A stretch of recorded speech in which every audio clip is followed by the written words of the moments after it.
In occasione della presentazione della nuova autoambulanza stamani avvenuta al campo di calcetto del villaggio Peruzzo da parte dell'Associazione di Protezione Civile GISE di Sandro Bennici era presente anche il vicepresidente regionale della società Seos 118, il dottor Piero Marchetta. La Seos è una società a capitale pubblico formata dalla Regione e le ASP al fine di gestire il servizio di autotrasporto per l'emergenza urgenza 118 per l'intero territorio regionale, nonché i servizi a esso collegati. La Seos ha in dotazione 251 autoambulanze per la Sicilia, circa 2.750 autisti soccorritori e 450 di supporto per i servizi ausiliari negli ospedali e nelle sedi operative. Copriamo tutto il territorio con 251 postazioni e con circa 2.200 autisti soccorritori.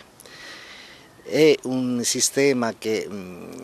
sta per essere rinnovato in quanto è in corso appunto il bando di gara per la fornitura di 200 autoambulanze nuove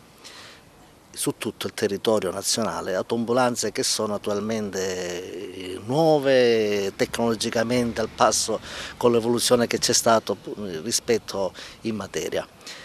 Speriamo entro fine anno di raggiungere questo obiettivo, quindi di rinnovare dopo 10 anni tutto il parco ambulanze. Come Seos già abbiamo raggiunto in questo anno e mezzo di mandato diversi obiettivi, abbiamo chiuso una vertenza con tutti i lavoratori che ormai era decennale, quindi abbiamo riconosciuto e chiuso tutte quelle che erano le eccedenze orarie che i dipendenti avevano effettuato e che aspettavano da tempo il riconoscimento. Abbiamo ora fatto il parco stiamo rinnovando il parco delle autoambulanze, per cui piano piano stiamo cercando di meglio organizzare questo sistema. Ma questo sistema sta per essere organizzato anche in maniera più moderna, anche grazie alla sinergia con l'Areo Lombardia, in quanto appunto si stanno rivedendo le centrali operative. È partito il NUE 112, il numero unico di urgenza di emergenza, e siamo tra i primi in Italia anche come risposta alla chiamata. Quindi il sistema stiamo cercando di implementarlo anche grazie all'aiuto del Presidente nonché Direttore Generale Ingegnere Croce, quindi credo che stiamo facendo un discreto e buon lavoro, però naturalmente sarà la cittadinanza a dare il giudizio. Andiamo ad arricchire il nostro parco di ambulanze con il nuovo mezzo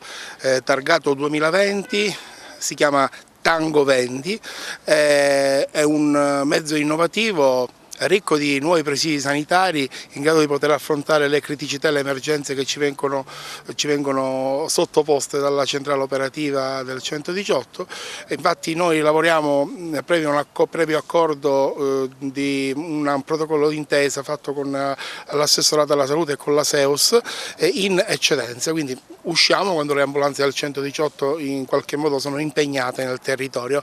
e diamo una grossa mano perché riusciamo a contribuire a quelle che sono appunto le chiamate in eccedenza, in esubero, che altrimenti non sarebbero potute essere evase. La nostra ambulanza è un'ambulanza innovativa, e ci tenevo a precisarla perché è un'ambulanza che rispecchia i criteri di biocontenimento.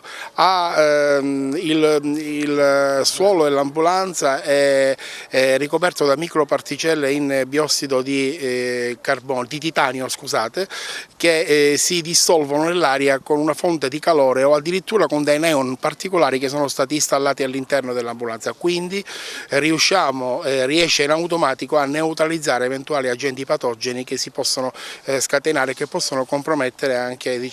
lo stile di vita dei nostri volontari all'interno, quindi ridurre anche i rischi all'interno dell'ambulanza. Un'ambulanza ricca di presidi, riusciamo a fare anche elettrocardiogrammi a bordo, a mandarli in emodinamica, riusciamo in qualche modo a prendere tutti i parametri vitali possibili e immaginabili che lo standard ci chiede, unitamente al nostro personale sanitario addestrato costantemente presso l'assessorato alla salute, presso il DASO di Palermo, con i nostri medici e con i nostri infermieri che ci coadiuvano nelle operazioni di soccorso.